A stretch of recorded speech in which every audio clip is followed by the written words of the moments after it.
estou há alguns dias ministrando no Evangelho de João.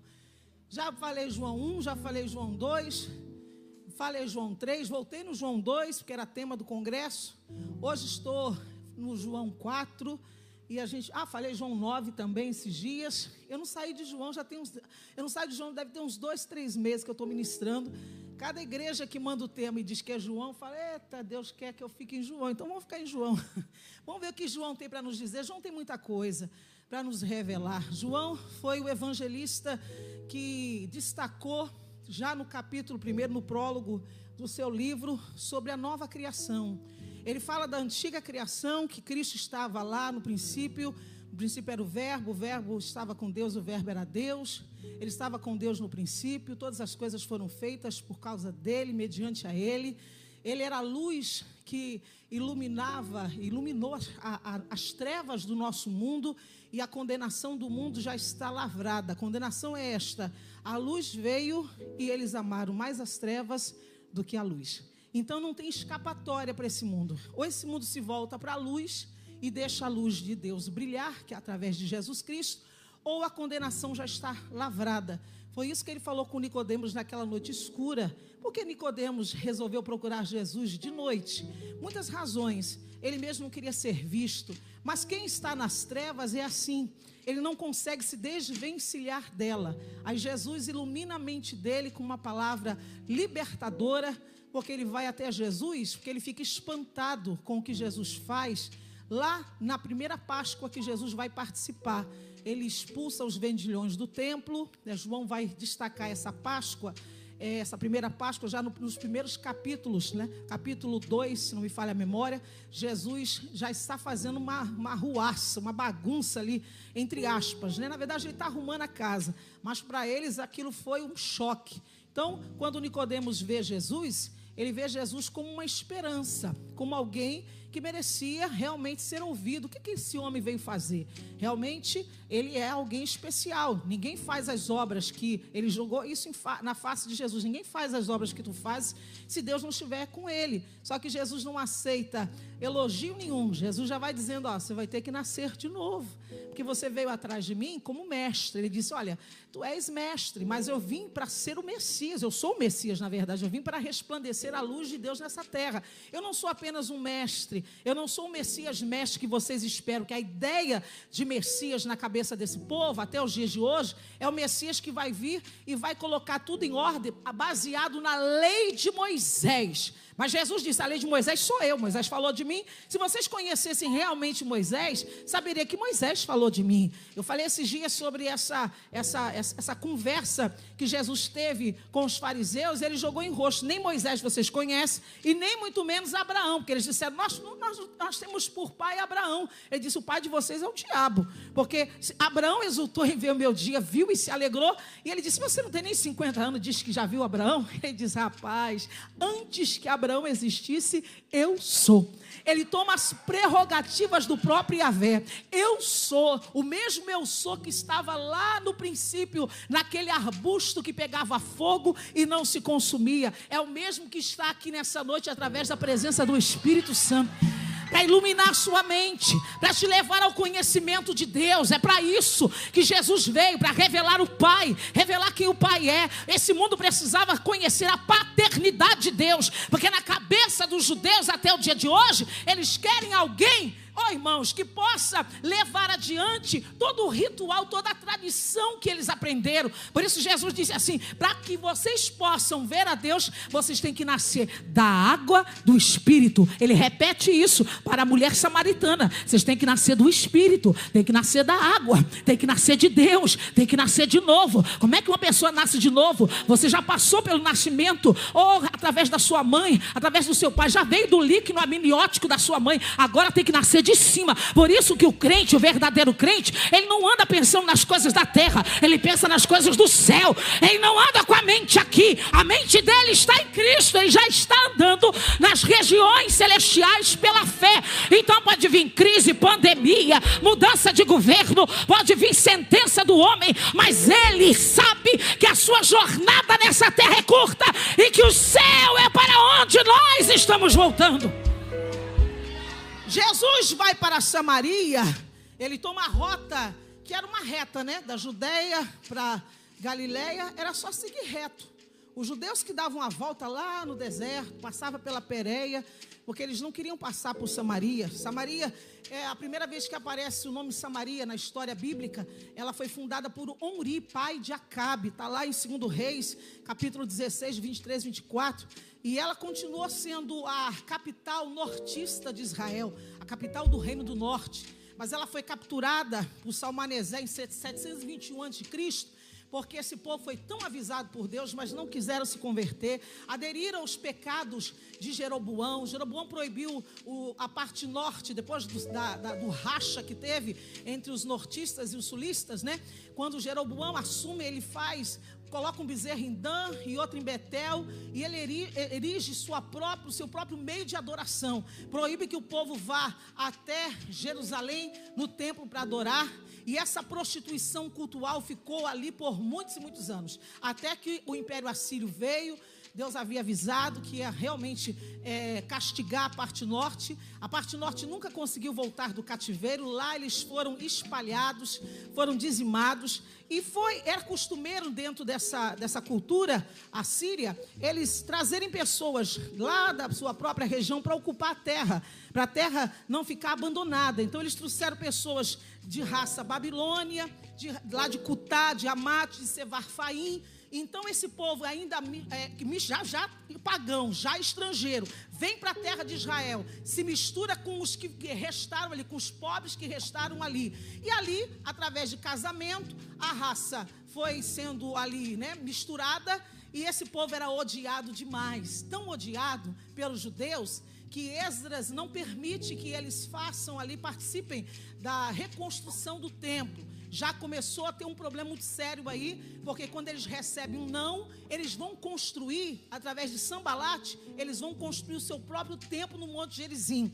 Aí, no ano 128 a.C., os judeus incendeiam esse templo, né? Através de João Ricardo e Simeão, o justo. Os dois judeus que vão lá e fazem arruaça, destrói tudo. Aí você vê que a antipatia vai crescendo aquela situação de desunião. Aí, não satisfeito, nos tempos do procurador Copônio, ali nos idos de 6 a 9 depois de Cristo, fique esperto e entenda o que eu estou falando nessa noite, fique atento.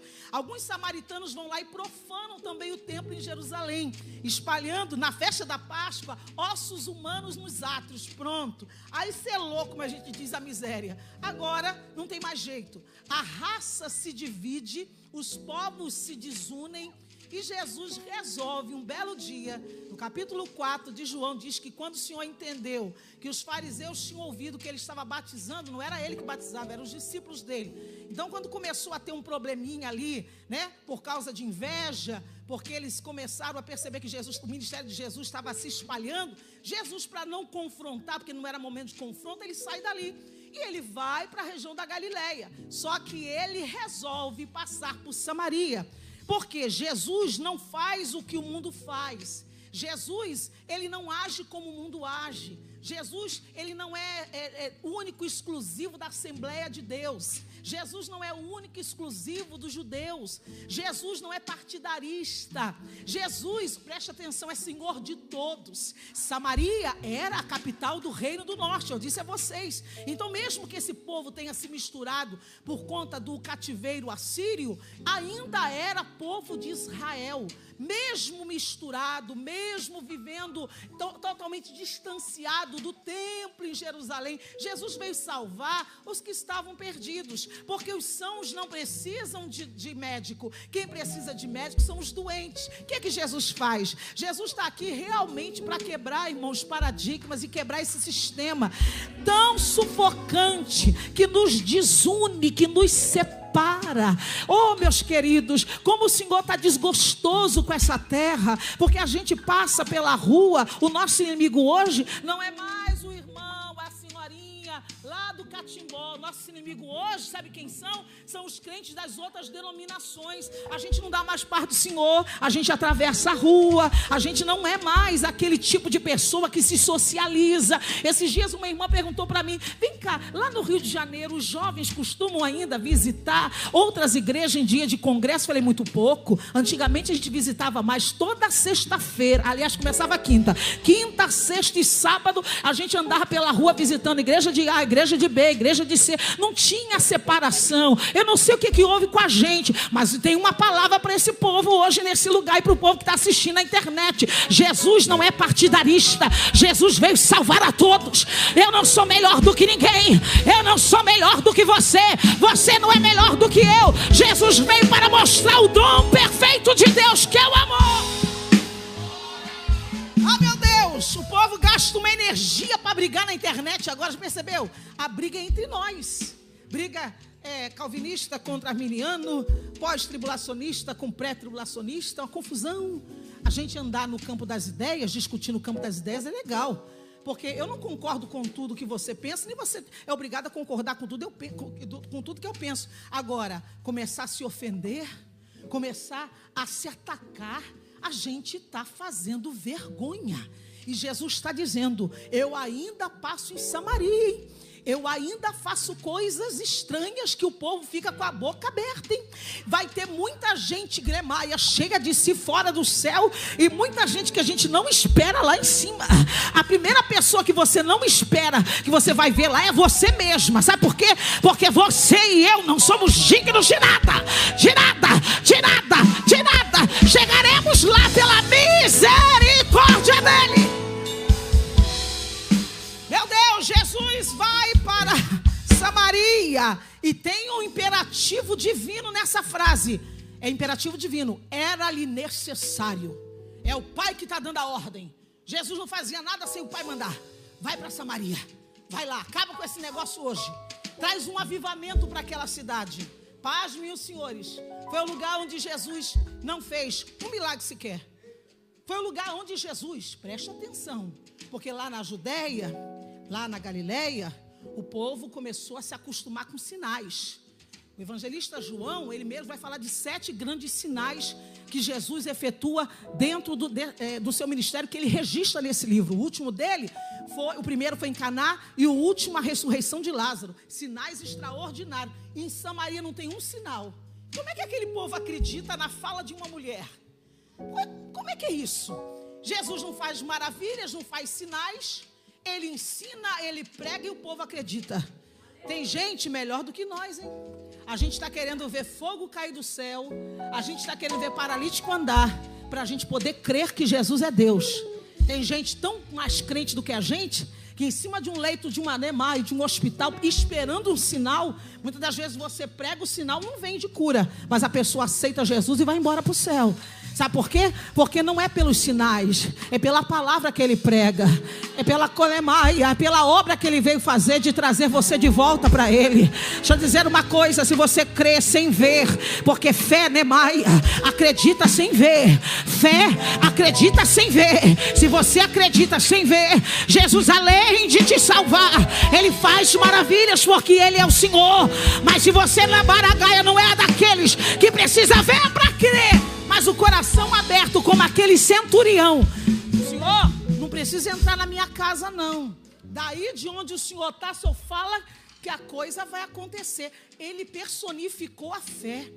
Ele entendeu que Jesus tem comando de autoridade. Se a igreja entendesse isso, a gente que dirige culto gastaria menos garganta para tentar te convencer que Jesus está na casa, para tentar clamar a súbria, fazer o que você já devia ter feito. Já teve louvor, já teve profecia, e você não abriu a boca para adorar Jesus por nada. Sabe por quê? Porque você está viciado em sinal. Foi isso que Jesus falou para aquela geração. Essa geração má e rebelde pede um sinal, e o único que será dado é o sinal do profeta Jonas, que esteve 3 dias e 3 noites no ventre do peixe, mas saiu de lá. Assim estará o Filho Filho do Homem 3 dias e 3 noites no seio da terra, mas vai sair de lá. Bendito foram aqueles, como disse Jesus para Tomé, que não viram, mas creram, Você crê sem ver, você crê sem ver, você crê sem ver.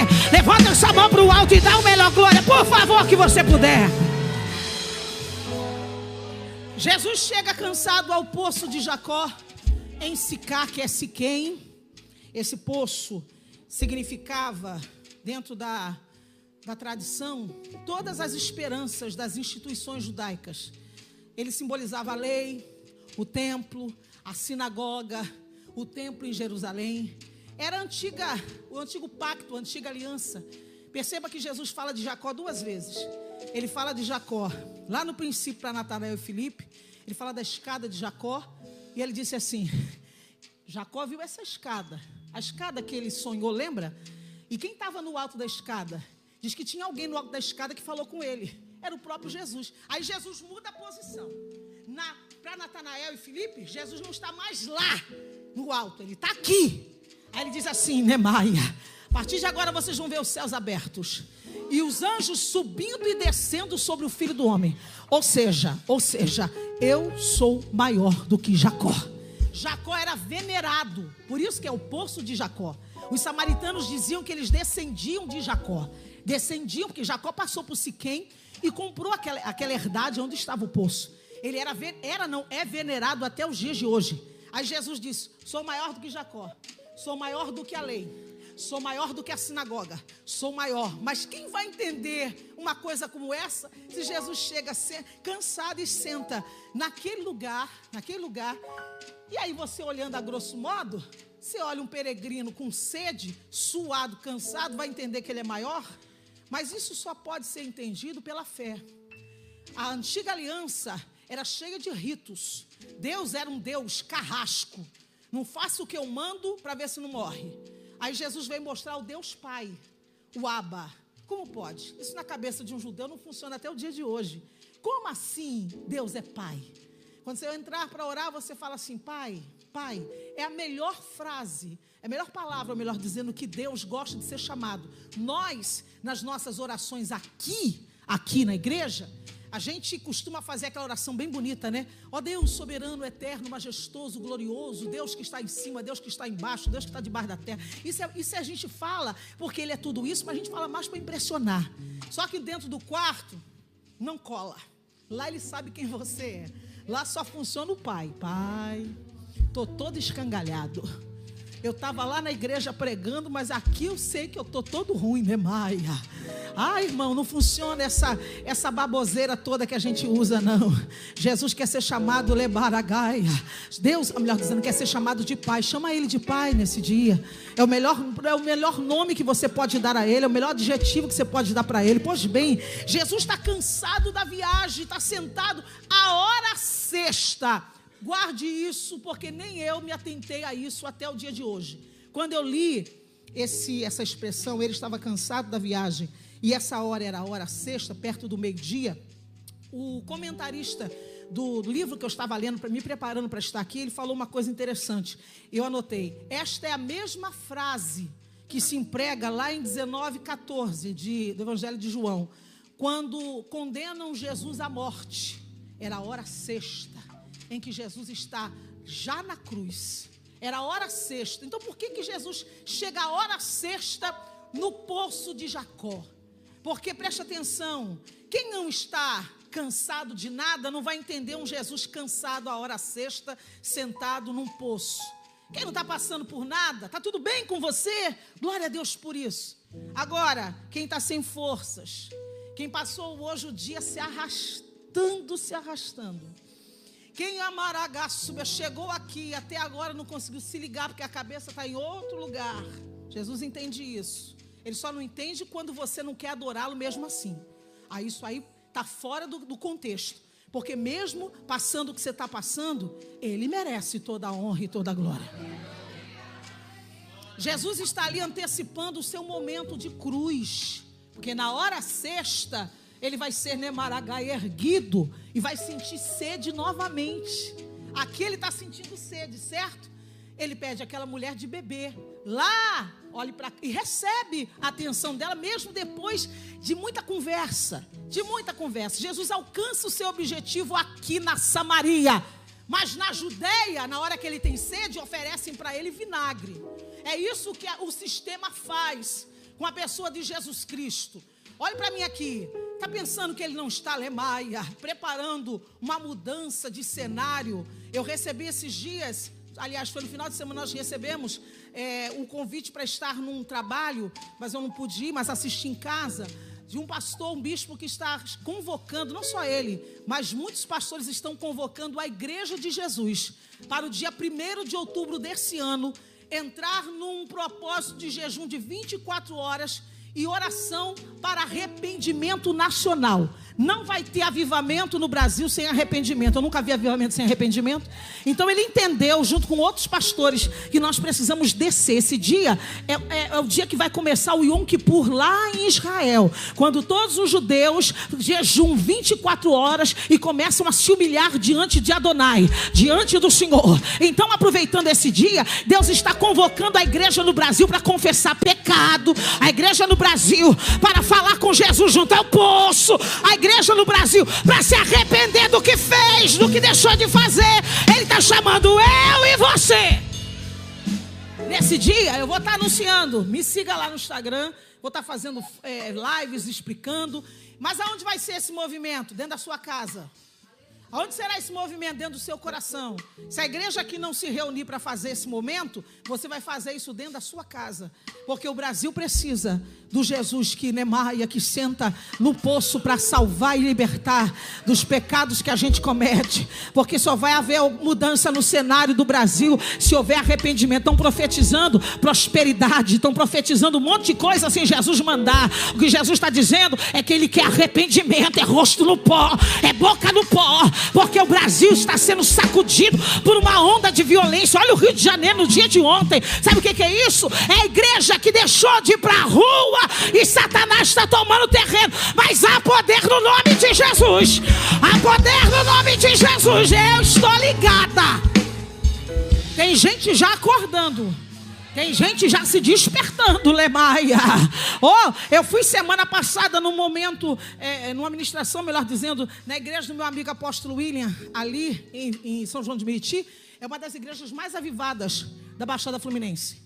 Ministério Batista Betel. Eles já entenderam, eles já vêm trabalhando avivamento, o tema avivamento, desde 2005. Há 5 anos, melhor dizendo. Mas eu estive lá em 2008. Que eu estive lá ministrando na primeira conferência celebrando Pentecostes. E eles estão trabalhando. Então já tem gente trabalhando. Já tem gente despertada. Sabe por quê? Porque entenderam que o Rio de Janeiro, o Brasil, só vai ir para frente. Não com partido político. Não com polarização política. Não com presidente evangélico. Tira isso da sua cabeça. O que vai salvar o Brasil é uma igreja avivada. É uma igreja despertada. É uma igreja que entende que Jesus teve sede. E muita gente ofereceu vinagre para ele. Mas eu não ofereço vinagre para o meu Senhor, não. Eu não estou aqui, para crucificar Jesus novamente. Eu estou aqui para proclamar que ele ressuscitou. Ele ressuscitou. Jesus está vivo e ele vai entrar dentro da tua casa, mulher. Ele vai entrar dentro da tua casa como entrou nessa casa. Esse Jesus cansado, ele é um escândalo para os judeus. Como que o Messias morre?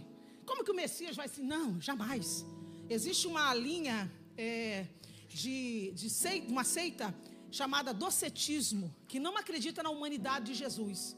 Eles diziam que Jesus tinha apenas uma aparência física, ele não era humano. Era não, né? Jesus estava tão cansado, que quando ele pede de beber aquela mulher, ela deve ter pensado consigo, que uma garganta seca não faz, né? Um judeu falar comigo dessa maneira, ninguém fala comigo, ninguém falava com mulher no meio da rua.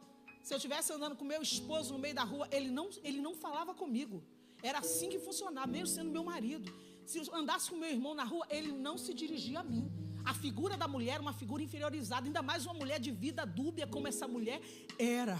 Mas Paulo já tinha, Maia, nos advertido, e nos adverte ainda até o dia de hoje, em Filipenses 2, 7 e 8, que esse Jesus, que eles dizem que não era humano, Paulo diz assim: mas ele esvaziou-se a si mesmo, tomando a forma de servo, fazendo-se semelhante aos homens, e achado na forma de homem, humilhou-se a si mesmo, sendo obediente até a morte, e morte de cruz. Ele foi 100% homem. Ele foi, escritor da carta aos Hebreus, capítulo 4, versículo 14 e 15, diz assim: portanto, visto que temos um grande sumo sacerdote que adentrou os céus, Jesus, o Filho de Deus, apeguemo-nos com toda firmeza à fé que professamos, pois não temos um sumo sacerdote que não possa compadecer-se das nossas fraquezas, mas sim alguém que, como nós, passou por todo tipo de tentação, porém sem pecado. Alguém como nós, alguém como nós, alguém como nós, alguém como nós. O diabo fica doido com isso, porque para o homem não tinha jeito. Para o homem, Maia, mas você acha que Deus dá ponto sem nó? Fala para mim. Deus deu ao homem a oportunidade dele viver sem pecado, santificado, na sua presença. Quando ele o fez completamente limpo. O homem cai, o homem, ele desce ao nível mais baixo. Adão nunca pediu perdão para Deus. Eva ainda tentou dar uma justificativa. Adão não, Adão nunca. Mas você sabia que o cordeiro já tinha sido morto antes da fundação do mundo? Acha mesmo que Deus ia perder para o pecado? Acha mesmo que Deus ia perder para Satanás? Antes de te fazer, antes de te criar, ele já passou a proposta para o cordeiro: topas morrer antes de eu criar todas as coisas? Topas entrar nessa parada comigo? Por isso que diz que ele estava junto com Deus e era Deus. Olha para mim aqui. Topas nemaragassubia, que eu quero criar um homem, mas eu não quero criar um ser robotizado. Assim como ele também não fez os anjos robotizados, tanto é que teve rebelião lá em cima. E Deus não é assim. Quando ele disse para aquela mulher: se você soubesse quem fala contigo e soubesse o que é o dom de Deus, que é o amor. O dom de Deus é o amor. O dom de Deus, Deus é amor. Quem entende isso? Só quem tem o Espírito Santo. E ainda assim a gente bate de frente com muita dúvida a respeito do que é esse amor. Como pode? Alguém certa feita disse para mim assim: quer dizer que rouba, mata, estupra, faz miséria, aceita Jesus, está tudo bem? Eu falei assim: mas quem te falou que diz respeito a fulano, ciclano? Diz respeito ao que ele é, o que ele fez, o que deixou e o que ele vai continuar fazendo, porque ele é Deus. Deus não é, Maragaia, como o homem. Deus não é como o homem. O amor de Deus é inesgotável, incomparável, inalterável. Isso não dá para explicar, porque não tem palavras no nosso dialeto, nos nossos dicionários, que possam, irmãos, tentar decifrar essa glória que é o amor de Deus. Ele te ama apesar de você.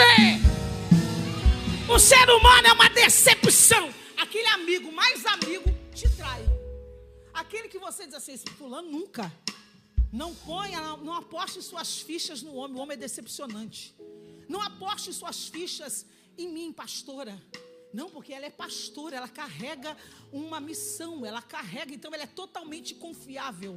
Não confie nas pessoas. Confie em Deus. Confie em Deus. Por isso que as pessoas saem da igreja. Porque acontece um problema com a liderança, porque quem é que não cai, quem é que não peca? Qual o bonito e a bonita que pode levantar e atirar a primeira pedra? Quem é que Maia, que pode tentar levar adiante a sua vida sem cair? O justo cai, mas ele se levanta. Quantas vezes ele tropeçar, ele vai se levantar. Aí tem gente que diz: não vou ficar aqui porque fulano caiu, mas Jesus continua de pé. Jesus continua no trono, Ele continua sendo Deus, o Espírito Santo continua sendo o paracleto da igreja. Por que você não se apoia nele? Não quer ficar aqui? Muda de igreja. Mas tem um porém: não saia da presença.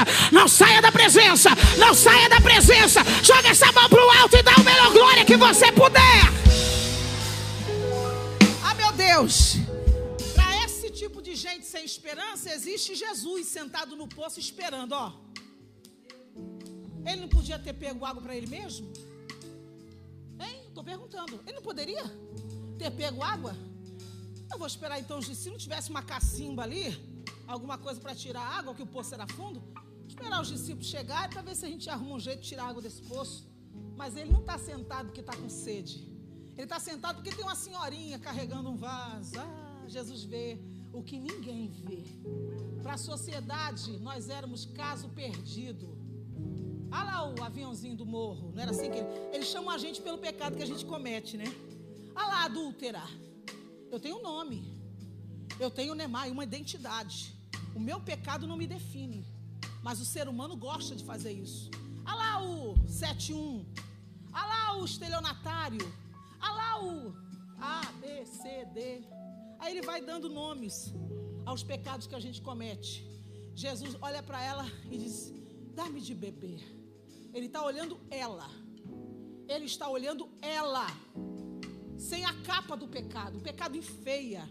O pecado deforma. O pecado é um câncer. O problema do mundo não é falta de dinheiro. O Trump tem muito dinheiro, mas é um pecador. Um homem pecador. Igualzinho a mim. Eu não tenho metade do dinheiro dele, mas tenho muito pecado para confessar. Muito pecado. Ser humano é assim. Ser humano é assim. E aí a gente acha que o problema do mundo é o problema da fome na África. Você pode dar comida para eles todo dia que eles vão continuar pecando. O problema do mundo é pecado. Pecado. O problema da senhora é pecado. O meu problema é pecado. Com Jesus, a gente não anda mais em pecado. Porque o pecado vai nos tentar. Ele vai nos tentar. Mas a gente não é vencido mais por ele. Nós temos o sangue de Jesus Cristo que nos purifica de todo o pecado. Nós tínhamos um grande problema, que era o pecado. Jesus veio para tirar o pecado. Eis o Cordeiro de Deus que tira o pecado do mundo. Antigamente, na antiga aliança, o pecado era coberto.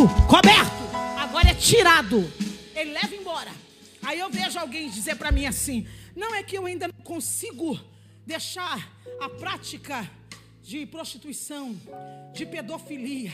É maior do que eu. Não é maior do que Jesus. Não é maior do que Jesus. Porque Jesus veio para fazer assim: tirar e levar embora. Tirar. Você quer que ele tire esse mau hábito seu? Vem para o altar no final da ministração, que eu vou orar por você. E você vai voltar para casa liberto. Nós somos uma igreja que prega libertação. Nós somos uma igreja que prega libertação. A gente não fica pregando coach para tentar massagear o teu ego e te fazer ficar bem gostosinho, sentado no culto com o coração afagado. Não, senhora, teu coração é enganoso, teu coração é sujo e precisa do sangue de Jesus. Lugar para você vir é pro altar. É pro altar. Levanta essa mão para cima e dá o melhor glória que você puder.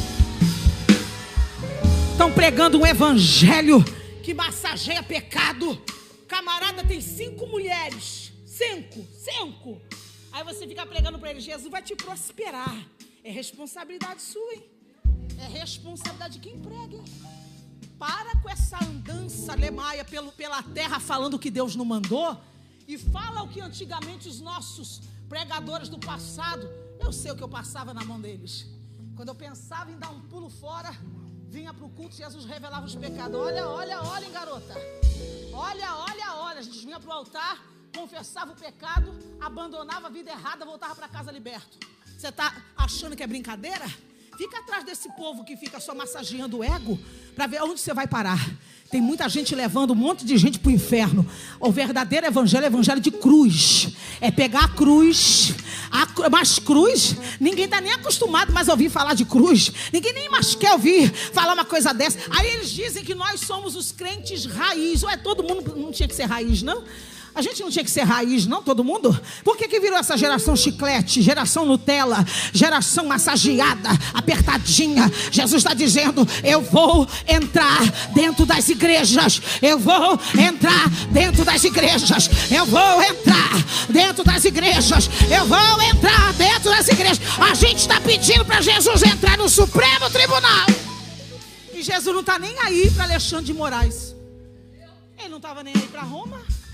Ele não estava nem aí para os imperadores, para Tibério, para o Herodes, Pôncio Pilatos. Ele ainda bateu um papo, porque viu um pouquinho de inteligência nele. Herodes, ele não gasta energia nem saliva com gente doida. com Herodes, Jesus calado estava, calado ficou. Se Jesus estivesse aqui, ele não ia tentar livrar o Bolsonaro dessa. Ele não está nem aí. Ele não iria lá na Câmara para ver as leis que eles estão tentando aprovar, nem no Senado Federal, mas com certeza ele entraria dentro das igrejas, como ele entrou naquele dia e disse: tira essa bagunça de dentro da minha casa, porque na minha casa, na casa do meu pai, vai ter sacrifício de louvor e adoração. Não lugar para vender coisas, não lugar para trocar remaragaia câmbio, não lugar para enriquecimento ilícito, porque eu quero, o que ele falou para Oséias, o que eu quero é verdade, o que eu quero é amor, o que eu quero, levará súbria, é que vocês amem o próximo. Eu quero isso, eu não quero sacrifício, eu quero coração aberto para mim. Cadê os corações abertos aqui essa noite? Aquela mulher chegou cansada e Jesus estava esperando por ela. E ele pede de beber, e ela fica confusa. Aliás, no Evangelho de João está todo mundo confuso. Todo mundo confuso. No capítulo 2, quando ele vai em Caná da Galileia no casamento, ele transforma a água em vinho, e o mestre de sala, quando prova aquele vinho, ele estranha. Ué, que confusão é essa que vocês estão arrumando? Que negócio é esse? O vinho melhor não é servido primeiro e o pior no final? Vocês fizeram o contrário? Porque quem está arraigado na antiga aliança não aceita a nova. É estranho demais. É estranho demais esse evangelho que você prega. Claro, você já está acostumado, seus ouvidos já estão acostumados a ouvir balela por aí afora. Aí quando você ouve o seu pastor falando uma palavra cristocêntrica, eu gostei muito do folder que vocês me mandaram. Pregue uma palavra cristocêntrica, o que deveria mandar realmente para geral. Tem que mandar para geral, porque o povo não quer pregar mais uma palavra cristocêntrica. O povo quer pregar uma palavra que lhe abra agenda para a próxima semana. Agenda não é o foco. O foco não é ficar famoso. O foco é salvar almas do inferno. E ainda que tem que pregar na rua, para 2, 3, porque aonde eu comecei a pregar? Na rua. Você acha que alguém dava púlpito para mulher há 35 anos atrás? Nunca. Primeira vez que eu preguei num congresso, eu preguei embaixo. Não podia subir no altar. Hoje eu vejo a mulherada pulando, saltando, é bispo, é apóstola. Eu glorifico, pastora, glorifico. Porque antigamente a gente tinha que pregar embaixo, na mesa de oração. Não podia subir. Aí Jesus veio para quebrar esses paradigmas, para mostrar que não existe esse negócio de gênero. Ele usa homem, usa mulher, usa judeu, usa gentil, ele usa quem ele quer. E aí hoje o povo, ao invés de aproveitar essa liberdade que Deus deu para pregar uma mensagem cristocêntrica, está pregando mensagem para encher a burra de dinheiro. E Deus está dizendo: eu vou entrar dentro das igrejas. Eu vou entrar dentro das igrejas. Eu vou entrar dentro das igrejas. Vou pegar quem está embaixo na humildade, na sinceridade, e vou colocar em cima. Vou pegar essa turma que está vendendo, fazendo negócios com a noiva, sangrando a igreja. Eu vou jogar lá embaixo e vou exaltar aqueles que são de Deus, de Deus, de Deus. Joga essa mão para o alto e dá glória para Jesus aí. Claro que quem ouve uma coisa assim fica espantado. Quem bebe um vinho melhor e diz assim: não, isso aí é maluquice, como é que vocês fazem uma coisa dessa? Aí no capítulo 3, Nicodemos está ali. Estou falando das estranhezas do Evangelho de João, já estou terminando. A estranheza do capítulo 3. João fala que Nicodemos vai lá à procura de um mestre Messias. Jesus se mostra como o Messias, mestre sim, porque ele é mestre, ele é rabi, mas ele se mostra como o Salvador e apresenta o plano. Deus amou o mundo de tal maneira que deu o seu Filho unigênito, para que todo aquele que nele crê não pereça, mas tenha vida eterna. Mas vem cá, não vai precisar mais levar bode para sacrificar? Não, eu sou o verdadeiro sacrifício. É de estranhar. Aí no capítulo 4, Nemaragaia, a mulher está estranhando também, porque ninguém fala com ela. E aí Jesus diz assim: dá-me de beber. Como é que você, sendo judeu, vai pedir de beber a mim? Sou mulher samaritana? Aí ele diz assim: se você soubesse com quem está falando. Que pena que muita gente não sabe com quem fala. Que pena que muita gente vem para a igreja e não sabe diante de quem está. É porque a gente não vê, né? A gente é muito acondicionado a ver. Se Jesus talvez estivesse sentado aqui com toda a sua glória, quem sabe produziria temor em alguns, não em todos. Porque uma vez ele desceu no Sinai e não produziu temor em ninguém. No Sinai, ele desceu, não desceu? Desceu. O povo de longe se estremecia todo. Quando Moisés desceu, ele falou assim: fala você, Moisés, e não fale Deus conosco, senão ele vai nos matar. Deus desceu ou não desceu? Mas produziu temor em alguém? Não. A mulher está ali, presa no seu ceticismo. E Jesus está dizendo: se você soubesse quem fala contigo e conhecesses o amor de Deus, tu abandonaria essa sua vida vazia. E essa água que não mata a sede de ninguém, ou seja, essa tradição que vocês samaritanos têm, esse endeusamento desse poço, que simboliza a sinagoga, simboliza os rituais, simboliza a velha vida, o velho pacto. Deixa isso e bebe da minha água. Como é difícil para muita gente deixar o que já aprendeu até aqui. Não, mas é porque é assim que eu creio. Está na hora de você crer como a Bíblia diz, como diz as Escrituras. Se você crer, como diz as Escrituras, rios de águas vivas fluirão do seu interior. Você crê porque fulano falou para você, você guardou aquela informação. E às vezes a informação que o fulano te deu é totalmente antibíblica. Você acreditou naquilo. Lembra que a gente acreditava em umas coisas que os antigos diziam, por falta de informação, que eles também não receberam? 1000 passará, 2000 não chegará. Lembra disso? Dessas coisas que a gente aprende. Diziam que estava na Bíblia, estava nada. Em vez da gente ir para a Bíblia pesquisar, a gente ficava crendo nas coisas que as pessoas falavam. E aquilo virou o quê? Uma tradição para nós, não é verdade? E aí a gente, depois de muito tempo, é que foi descobrir que o que a Bíblia diz não é nada disso. O dia e a hora, ninguém sabe. Ninguém sabe, ninguém sabe. E aí, ela está estranhando a água nova, mas ela quer. Ela diz assim: dá-me dessa água então, para não ter que vir aqui. Porque vir aqui, no meio-dia, a hora sexta, nesse sol quente, tendo que driblar a irmã Mariazinha, driblar a Miriam, driblar a outra, que fica de olho em mim, porque minha vida é dúbia. Driblar essa gente todo dia cansa. Me dá essa água para ficar dentro da minha casa, bebendo à vontade. Aí Jesus para de falar da água e fala dos maridos. Isso aqui é um simbolismo tão profundo que a gente deveria voltar aqui um estudo para você entender melhor. Ela está dizendo assim: eu quero ficar dentro da minha casa, na minha vidinha, na minha tradição, na minha crença. E Jesus está chamando para fora. Igreja é isso. Igreja é isso, ok? Sai disso, sai dessa tradição, sai dessa vida, vem para fora. Ela está dizendo para Jesus assim: tá bom eu viver essa vida camuflada, pecadora, desde que eu beba dessa água, tá tudo bem. E Jesus está dizendo assim: confessa, deixa, e você vai alcançar misericórdia. Confesse, deixe. Você não precisa falar para mim. Você vem para o altar e derrama aqui, derrama. A gente não falou hoje, não cantou hoje aqui sobre a boa parte? Você acha que aquela mulher, Maria de Betânia, que derramou esse óleo sobre Jesus, ela não tinha suas culpas? Mas eu não estou aqui para apontar erro de ninguém. Eu quero me derramar diante dele. Deixa ele lá me lavar. A água dele está aqui, minha gente. Está aqui, está aqui. A água dele está aqui, a água é ele. Deixa ele me lavar. Deixa ele me descedentar. Tirar essa poeira da minha alma, essa lambança que eu fiz no dia de hoje comigo mesma. E eu vim diante do altar confessar que sem ele nada sou. Nada sou. Ele está dizendo para ela: vocês samaritanos, eu falei para vocês das nações, aliás, dos povos que vieram lá da Babilônia, de Babilônia, Cute, Amat, Sevarfaim. 5 povos saíram lá da região da Babilônia e vieram e povoaram aquela região. E trouxeram seus ídolos. Jesus não disse que ela tinha 5 maridos?